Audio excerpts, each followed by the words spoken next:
pero siempre me gustó la tecnología, me gustó jugar con eso. E incluso mi primera página de internet la hice a los 11 años, así que de muy chiquito empecé con esto, pero a trabajar en sí, yo creo que de los 17, 18 años ya empecé más seriamente con esto. Entonces justamente estamos en un gran momento para crear. Para mí siempre lo que fue muy bueno de programar, y especialmente cuando he hecho más frontend, cosas más visuales, es que uno como que escribe un código, incluso ahora, bueno, escribe prompts y genera mundos, ¿no? Y eso es súper interesante.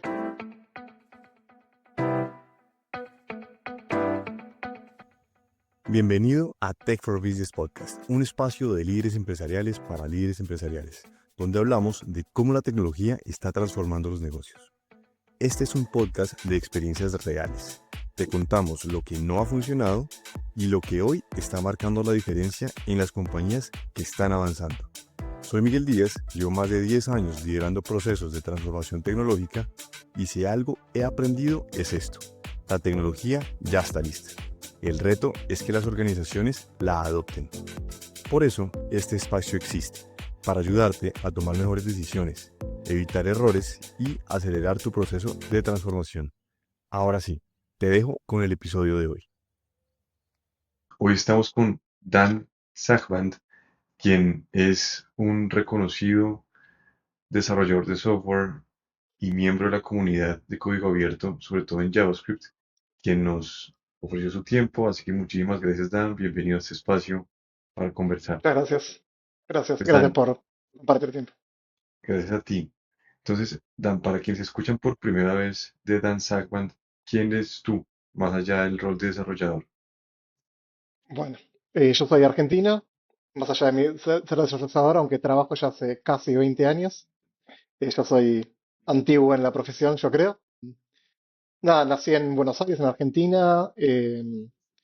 Trabajé en agencias, luego empecé a trabajar en producto digital muchos años y como decís vos, formé parte durante muchos años de proyectos de código abierto y también a mí particularmente me interesó mucho trabajar en periodismo desde el punto de vista desde el lado de la tecnología, así que también tuve un paso, podemos hablar después de eso, en el mundo del periodismo.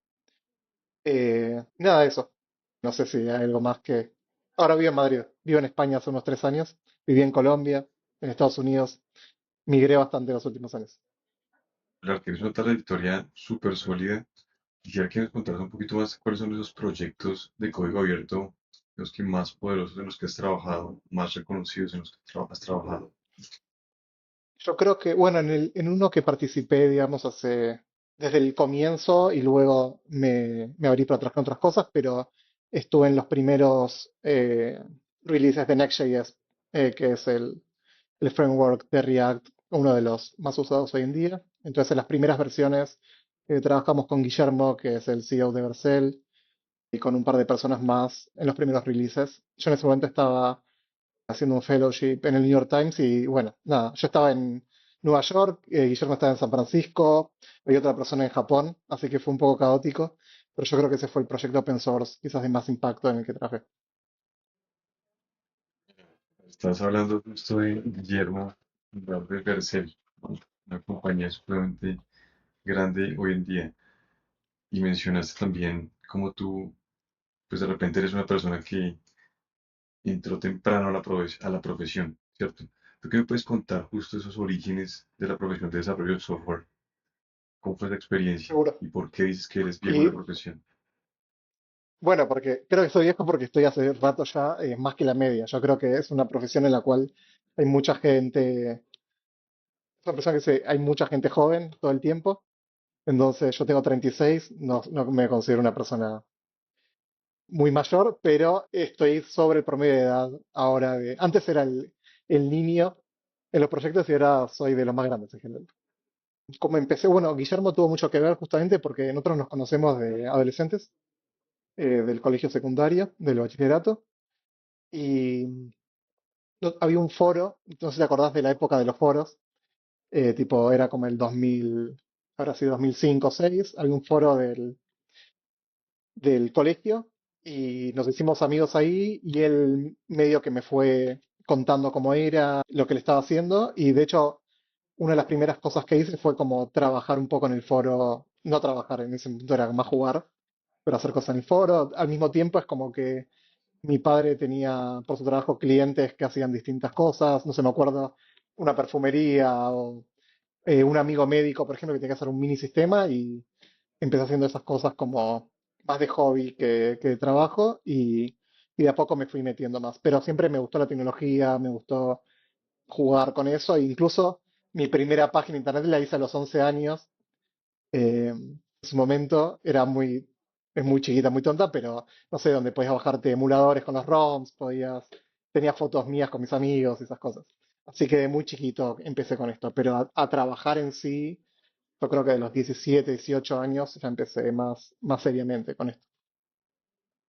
Pues yo creo que me queda más claro porque dices que eres un veterano en este tema, porque si arrancaste a los 11 años, imagínate. Pero me causa curiosidad, o sea, incluso creo que es bastante relevante en este entorno en el que estamos viviendo hoy día, 2026, cómo un niño arranca a trabajar y desarrollar, pues no trabajar, pero a desarrollar software a los 11 años. Bueno, en mi casa siempre hubo computador porque mi padre es ingeniero y trabajaba en el área, digamos. Eh, y nada, y curiosidad, qué sé yo. Mi hermano también, que de hecho mi hermano después se dedicó a la agronomía, nada que ver, pero hacía páginas de internet, siempre desde el punto, me acuerdo cuando íbamos en Argentina, medio se llamaban los cibercafés, que eran lugares donde uno iba, lo que después fueron como para hacer gaming y eso, pero uno iba a los computadores y me acuerdo que nos entrábamos a ver alguna página de información de algún diario que había, eran muy pocas y que iba cargando de a poco, ¿no? De arriba para abajo. De hecho, las imágenes, era interesante que los codecs estaban hechos para que las imágenes carguen progresivamente en vez de una, porque justamente uno las iba a cargar. Y nada, y siempre me interesó, fue algo que siempre me gustó. Supongo que estabas hablando como de que trabajabas en HTML en su momento, ¿cierto? Y Y que sigo con pues eso. era otra tecnología y era otro tiempo, ¿cierto? Era Sí, otro tiempo. cuando empecé a trabajar más, los primeros trabajos eran más con PHP, pero sí HTML es algo que me acompaña desde los 11 años, totalmente.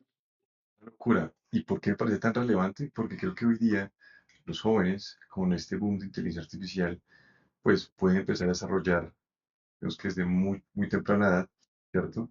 Mi pregunta tal vez es, ¿qué los motivaría, ¿cierto?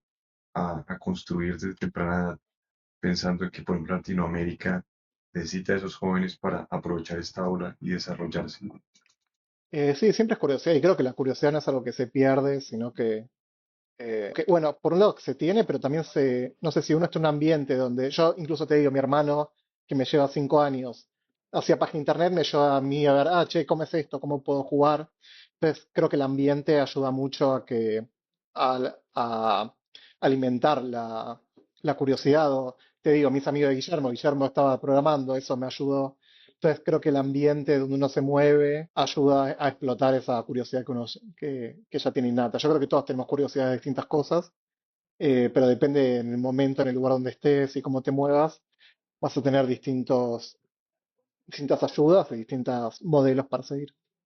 Y creo que hoy en día justamente esto es un momento donde, qué sé yo a los 11 años es una página de internet, pero hoy en día hay niños de 11 años que hacen cosas increíbles. Entonces justamente estamos en un gran momento para crear. Para mí siempre lo que fue muy bueno de programar, y especialmente cuando he hecho más frontend, o cosas más visuales, es que uno como que escribe un código, incluso ahora, bueno, escribe prompts y genera mundos, ¿no? Y eso es súper interesante, como que lo que uno hace lo puede ver muy rápidamente. Hay muchas disciplinas donde uno tiene que hacer muchas cosas previo a ver un resultado, y este no es el caso, y eso ayuda muchísimo. Me haces pensar varias cosas, entre ellas, habría que educar entonces mucho más a los padres tal vez que a los niños inicialmente, para que desarrollen un entorno como que justamente le cambie el chip a los niños tipo, no sean consumidores, sino creadores, ¿cierto? Total, Y la sí, pregunta estoy para ti súper de es, acuerdo. y la pregunta para ti es, los foros mencionaste, los foros que son exactamente como los meetups, Los o en foros Argentina, eran, ¿qué o son los sea, foros? Bueno, ahora existiendo los foros, pero muy pequeños, creo que el problema de la desaparición de toda esa internet es que las redes sociales medio que los mataron. Pero previo a las redes sociales había estos foros que eran sitios de internet donde uno entraba y había tópicos y básicamente la gente dejaba comentarios. Era como un chat, digamos, no tan real time. Uno en general refrescaba para ver lo que iba pasando, pero básicamente era eso, era gente interesada o en un tema o en mi caso, no sé, el secundario era gente que iba al mismo colegio y que, no sé, comentaba qué tal las materias o los profesores, o se juntaban a escuchar la misma música, o hay gente que le interesaba la tecnología. Entonces era eso, era un sitio donde uno conversaba con otras personas de distintas temáticas. Eh, bueno, había distintos tipos de foros, pero básicamente era eso, era una conversación social pre-redes sociales. Como un Reddit podría ser hoy Sí, día. total, total, Ujú. total, total. Reddit es como un foro, es un foro, de hecho. Lo que Perfecto. tenían estos, claro, es como que, como si mi colegio tuviera un subreddit, digamos. Totalmente. Como si en el colegio tuvieras un Reddit. Ok, de acuerdo. Y mencionaste a Guillermo, lo conociste en un foro, ¿cierto? Em, Guillermo creó el foro del colegio, sí. mira, además, O sea, no era oficial, no además, era algo del colegio, es que Guillermo dijo, che, hay un montón de foros, quiero uno de mi colegio. sí, mira, qué interesante. Bueno, y cuéntame un poquito cómo, digamos que Argentina siempre ha sido reconocido por ser justo uno de esos países en Latinoamérica que van un poquito más adelante en cuanto a tecnología. Tú eres argentino, ¿cierto? Y has vivido justo en ese ecosistema. Mencionaste ya los foros. Ahora, ¿qué otro tipo de cosas en tu experiencia, y cuéntanos, ¿cierto? De qué has vivido tú, pues crees que hacen que Argentina se destaque justo? ¿Cómo era vivir en Argentina en esa época y qué tanto acceso había como a tecnología? Sí, me acuerdo, de hecho, hay una nota, creo que es New York Times, que habla sobre qué tienen los hackers argentinos o qué tienen los... bueno, pero difícil, es verdad que Argentina tiene una comunidad muy especial y creo justamente comunidad es una palabra que ayuda mucho. Al menos a mí cuando me tocó empezar, había y sigue habiendo, pero me parece que justo el COVID creo que mató un poco muchas cosas, pero cuando a mí me tocó empezar, había comunidades, había meetups donde uno podía ir, hay eventos muy buenos, por ejemplo, el Suresta Eco Party, que es espectacular. Nosotros, justamente con Guillermo y con otra gente, hicimos dos JSConf en Argentina, donde pudimos traer gente Eso es muy, gigantesco, ¿no? muy relevante. Sí, sí, sí, ¿Cuánta fueron, gente iba a ese evento? uy, no me acuerdo, me mataste, pero eran cientos de personas seguro. Ecoparty es mucho más grande, por ejemplo, el evento de seguridad. Está Nerdearla, que es un evento muy, muy grande ahora, es espectacular. Entonces, y después hay meetups más chicas. Yo con otra gente armamos Meetup.js justamente en Buenos Aires. No, Frontend. Meetup.js, no, yo no, di una charla, pero no fui. Era Frontend, Vía Frontend, que era la meetup de Frontend de Buenos Aires. Después Meetup.js fue justo más eran de otros amigos, pero estaba más hecha para JavaScript. Pero Vea Frontend eran eventos de, no sé, 200 personas, seguramente hacíamos todos los meses, con charlas muy buenas. Entonces la comunidad se ayuda mucho. Y después algo que dicen los argentinos, que no sé cuándo en realidad, es que por todas las crisis económicas, todos los problemas que tenemos, es como que nos adaptamos fácil a los problemas. Y justamente en tecnología eso es un asset muy requerido, ¿no? Como resolver los problemas, aunque no... Un Creo que me, segundo. me muteé. Sí. Ahí, no sé Estabas diciendo hasta que, dónde llegaste. sí, no, solo un pedacito se cortó. Y es, Ah, mencionabas que los argentinos, por su historia, ¿cierto? Han tenido, ah, ¿cierto? Como más retos que el resto. sí, Entonces ahí claro. podríamos repetir. Como, no sé si más retos, pero sí como que el argentino se le atribuye la capacidad de resolver problemas con pocos recursos. Y eso es algo que en el mundo de la tecnología es súper valioso. Pero no sé si los argentinos están siempre tan adelante. Yo creo que eso está bastante más distribuido, pero sí es verdad que las comunidades de tecnología son súper abiertas y el compromiso, digamos, con el open source y con el software libre es súper grande. Entonces eso ayuda mucho. Dan, nos contaste bastante sobre tu trayectoria, ¿cierto? Los que más antigua. Ahora, cuéntame un poco, actualmente tú, ¿qué estás haciendo? Ahora trabajo en Daffy. Daffy. Daffy es una plataforma para hacer donaciones en Estados Unidos. Básicamente, en Estados Unidos existe este tipo de cuenta que se llama Donor Advice Fund, que es Así como tiene la cuenta de pensiones, de jubilaciones, la cuenta de distintas cuentas, digamos, que uno puede usar el dinero para distintas cosas. Hay una cuenta que en general estaba usada solamente los billonarios, que era para hacer donaciones, en la cual si uno le dona esas cuentas puede deducir mucho de impuestos. Y lo que nosotros es, en vez de hacer estas cuentas que eran muy costosas, era hacer con un Donor Advice Fund nuevo, moderno, con una aplicación de iOS súper moderna y que puede usar cualquiera. Por $3 por mes de suscripción uno puede donarnos, digamos, puede usar nuestra cuenta para hacer donaciones y el concepto es que uno desliga la contribución, es decir, cuando uno quiere enviar dinero a la cuenta para deducir de impuestos, de cuando uno quiere donar a la non-profit. Entonces, si yo le quiero donar a Wikipedia, o bueno, todavía no sé a quién, nos envía el dinero a nosotros, pueden enviarnos cripto, stocks, eh, bueno, obviamente tarjeta de crédito, cuenta bancaria, hay muchas formas de enviarnos dinero. Y mientras uno decide a dónde enviar el dinero que quiere donar, nosotros lo invertimos. Uno tiene muchas posibilidades de elegir cómo invertirlo. De hecho, en uno de los planes más altos uno puede exactamente ver la distribución de las inversiones que uno quiere hacer y en qué assets quiere invertir. Y cuando uno está dispuesto a donar, lo puede hacer. Hay casi 2 millones de organizaciones a las cuales donar. Eh, y idealmente, si, digamos, cuando uno vaya a donar, como el dinero fue invertido, va a tener más dinero para donar del inicial. Eso es básicamente lo que hace Daffy. Yo en Daffy fui el primer empleado técnico hace 5 años, cumplí 5 años ahora este mes, que es el tiempo que tiene la Felicidades. empresa, digamos, y hice de todo, hago e hice de todo. Ahora hago menos de todo, por suerte, porque somos un equipo más grande, pero me tocó pasar por frontend, backend, infra, algunas cositas de iOS incluso, frontend web, todo lo que te imagines.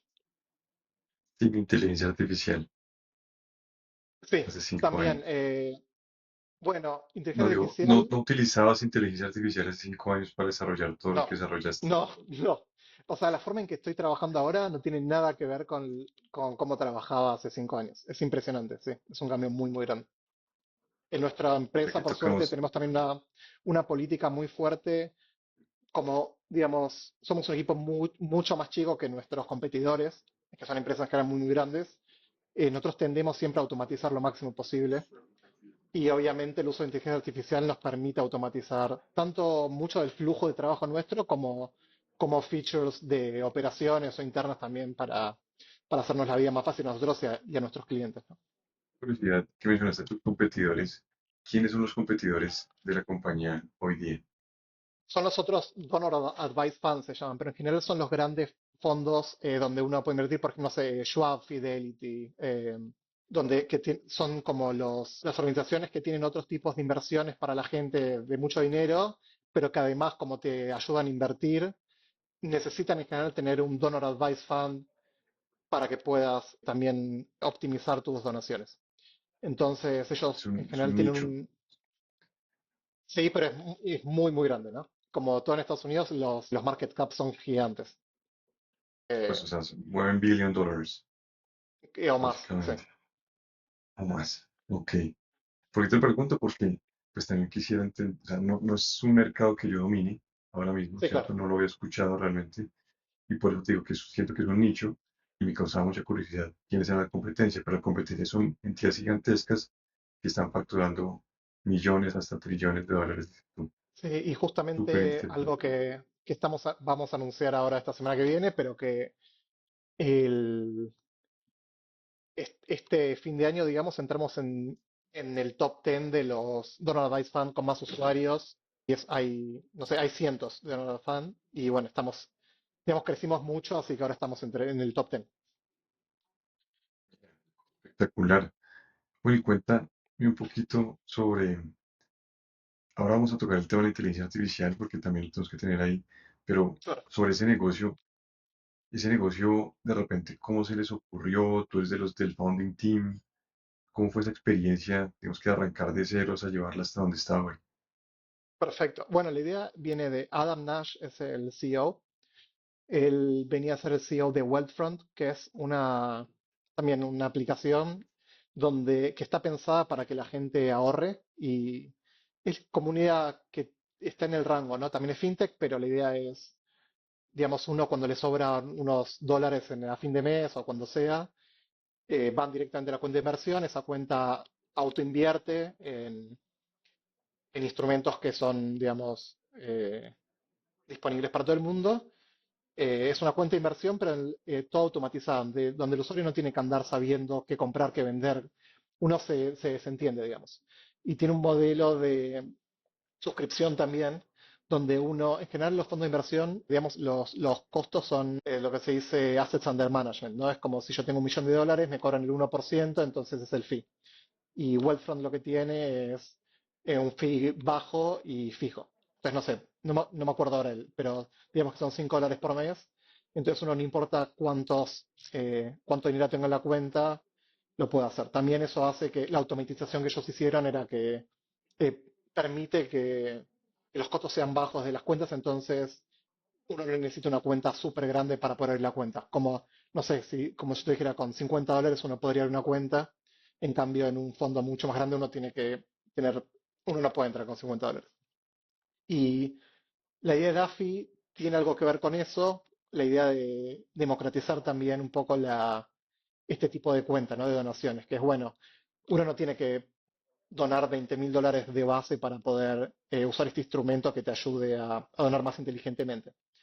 Y la idea de Adam es, digamos que uno cuando es chico, todo el tiempo le hablan que hay que donar, que hay que separar dinero para cuando haya algún problema, que hay que, eh, digamos, sí, armar este fondo, este chanchito, ¿no? En Argentina somos el chanchito, que es como el puerquito para Marranito, ir sí. tirando monedas, el marranito.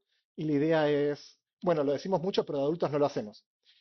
Y la idea de DAFI es un poco esa, ¿no? De hecho, como el flujo más convencional es que uno setea o la tarjeta o la cuenta bancaria y todos los meses recogemos un montito para que se vaya armando tu fondo. Y también la idea esta, ¿no? De automatizar lo máximo posible para bajar costos para los usuarios y para escalar lo máximo posible. Y bueno, ahí lo sumó a Alejandro Crosa, que es el CTO. Y bueno, yo lo conocí a Alejandro de la comunidad de Argentina de hace muchos años de tecnología. Y Alejandro es también, ellos se conocieron en LinkedIn trabajando juntos y Alejandro trabajó en Twitter, en Slack, en distintos lados de Silicon Valley. Y ahí armaron el founding team, yo fui parte de él, éramos como 4 o 5 ingenieros, digamos, al principio. Espectacular experiencia, increíble realmente ese modelo de negocio. ¿Están ahora mismo en Norteamérica o en todo el mundo? Ahora, es decir, uno puede vivir en cualquier lado para abrir esta cuenta. La única restricción, digamos, es que nosotros solamente podemos donarles a organizaciones que el IRS, que es como la Hacienda de Estados Unidos, tiene marcadas, digamos, como, no, como charitable organizations, ellos son 1,8 millones y también pasa mucho que, por ejemplo, si yo le quiero donar a una organización de Argentina, hay organizaciones que están basadas en Estados Unidos, pero que rutean los fondos. Entonces, al fin y al cabo es mundial, digamos, uno puede mandarla a quien quiera. La otro detalle, digamos, es que si uno no es residente fiscal en Estados Unidos, no tiene los beneficios impositivos, porque justamente es para IRS. Pero, no sé, por ejemplo, Sí. yo vivo en España y uso DAFI y le dono, no sé, por ejemplo, a Against Malaria Foundation o a Wikimedia. No hay problema, eso se puede usar igual. Ok, ok, no, pues súper interesante, Dan. Ahora nos estabas contando sobre cómo hoy día trabajas completamente distinto a hace 5 años, Totalmente. ¿cierto? Cuéntanos un poco qué ha evolucionado, qué ha cambiado radicalmente.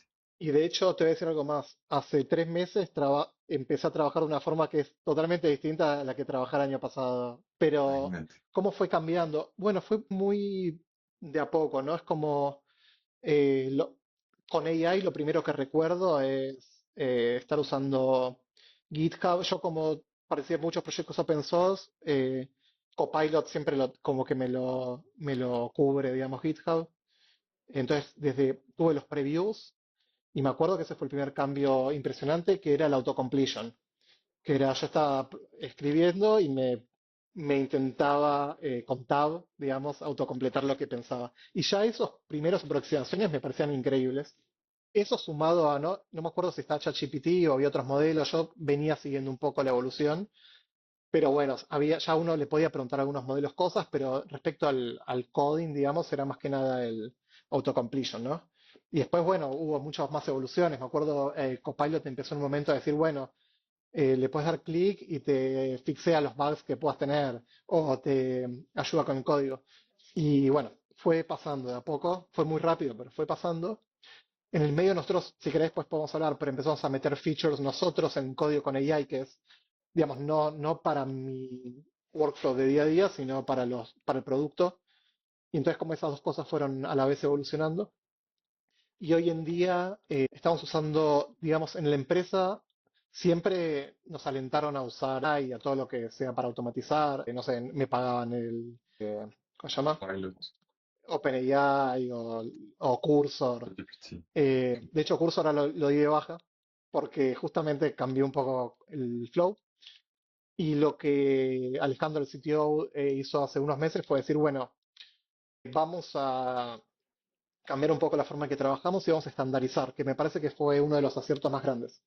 Porque está bien que cada uno use sus tools y use AI, pero hay como un paso mucho más grande que es cuando el codebase está, digamos,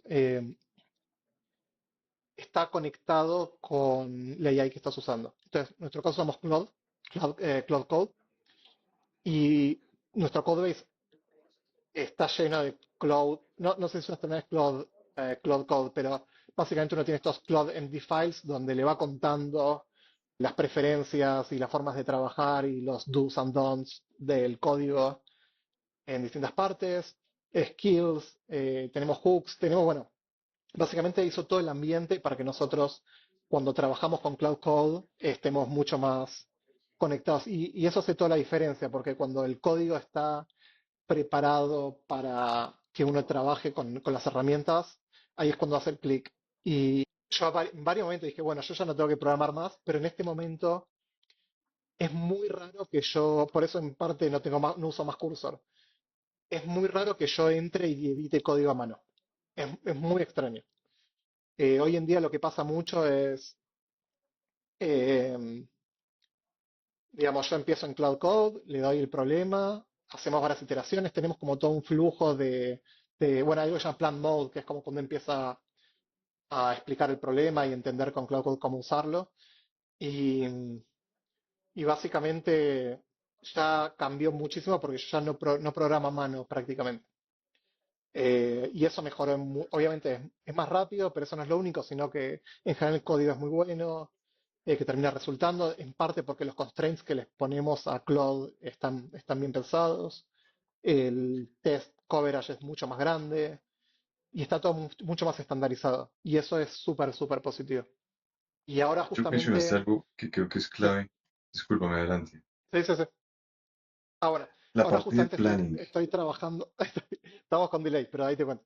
Estoy trabajando justo en un flujo porque empiezan a pasar cosas locas, como que ahora, por ejemplo, que estuve haciendo las cosas de frontend, nos dimos cuenta que con los diseñadores hay flujos que antes no tenían mucho sentido, que ahora cobra mucho más sentido. Por ejemplo, hasta el día de hoy, el handoff entre diseño e ingeniería era un Figma file y después hablábamos, le mostrábamos, íbamos, veníamos.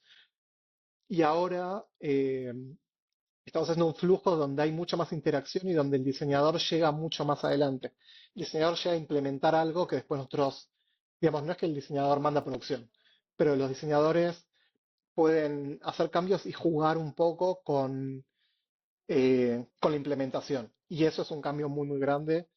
Y que si bien yo sé que se podían hacer cosas antes, eh, realmente el hecho de que el diseñador no tenga que saber programar y que pueda hacer cambios y verlos y estar mucho más cerca de la implementación que antes es un cambio súper, súper grande.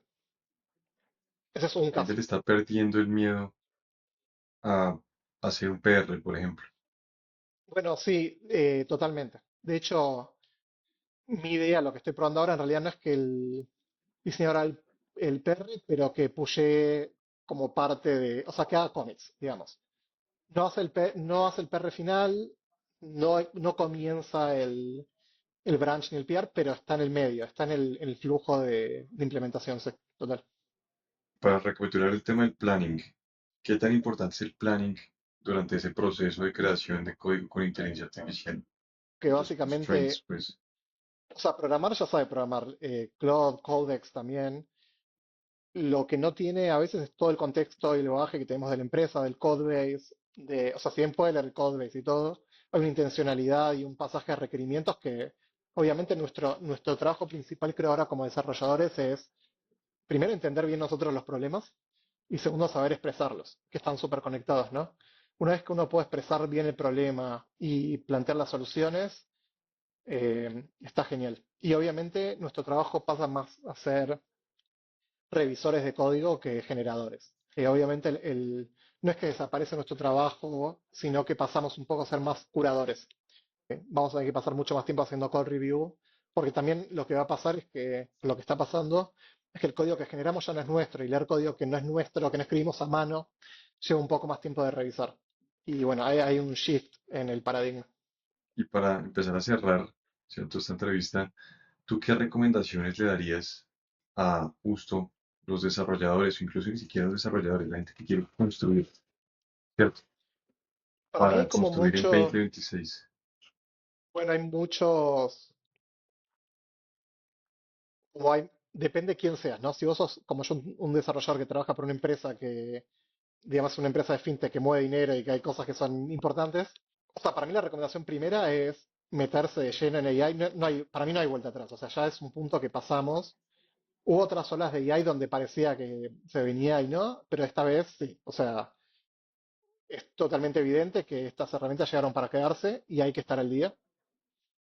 Me parece que está bueno, sea Claude, sea Codex, lo que sea, me parece que está muy bueno para desarrolladores también entender cómo a nivel equipo o compañía o lo que sea, no solamente yo con mi editor, cómo puedo eh, colaborar a que, digamos, a que sea una herramienta unificada, que no sea cada uno con sus tools. Y después para el resto del mundo, nada, o sea, hoy es mil veces más fácil crear que antes. Eh, O sea, el paso desde una idea hasta ejecutarla es muy, muy chico. Y para mí lo que está buenísimo es que, no sé, pero es una tontería, pero con Cloud Code, desde el teléfono a veces salgo a pasear y digo, se me ocurrió una feature, no sé, yo corro, por ejemplo, y necesitaba un pace calculator, algo que me calcule cuán veloz tengo que ir. Y le mandé a Cloud Code desde el teléfono, me creó un PR en GitHub, toqué un botón desde el teléfono, me lo deployó con Vercel. Entonces, hacer cosas para uno mismo también ayuda a veces a entender cómo funciona esta tecnología y el costo es cero, o sea, es casi cero, digamos. Hacer mucho para uno para poder jugar y entender qué hacer, que para dar el miedo. O sea, ya estás desarrollando desde el teléfono y puede que hasta con comandos de voz. Sí, o sea, no es que, por eso, la gran diferencia yo del teléfono, si tengo que empezar a programar en JavaScript, no lo voy a hacer, es imposible, o sea, no lo hicimos nunca, pero ahora que no tenemos que programar a mano, explicar lo que necesitamos es hiper fácil. No, es espectacular, la verdad que es un gran, gran momento. Pues, Dan, mira, te agradezco muchísimo por el espacio. Estas historias yo creo que son supremamente inspiradoras y claras para la audiencia que se está escuchando. Así que, pues muchas gracias y espero volverte a tener en otro episodio aquí de este espacio. Mil gracias, Dan. Dale, muchas gracias a vos. Adiós. Ok, bye bye. Y con esto llegamos al final de este episodio de Tech for Business Podcast. Si hay algo de esta conversación que te hizo cuestionar, replantear o ver nuevas oportunidades para tu negocio, entonces ya estamos avanzando. La transformación no empieza con la tecnología, empieza con decisiones. Si quieres seguir profundizando en cómo llevar esto a la práctica en tu organización, te invito a visitar talentoparati.com, donde encontrarás recursos, herramientas y formas de acompañarte en este proceso. Gracias por acompañarme el día de hoy. Nos vemos en el siguiente episodio.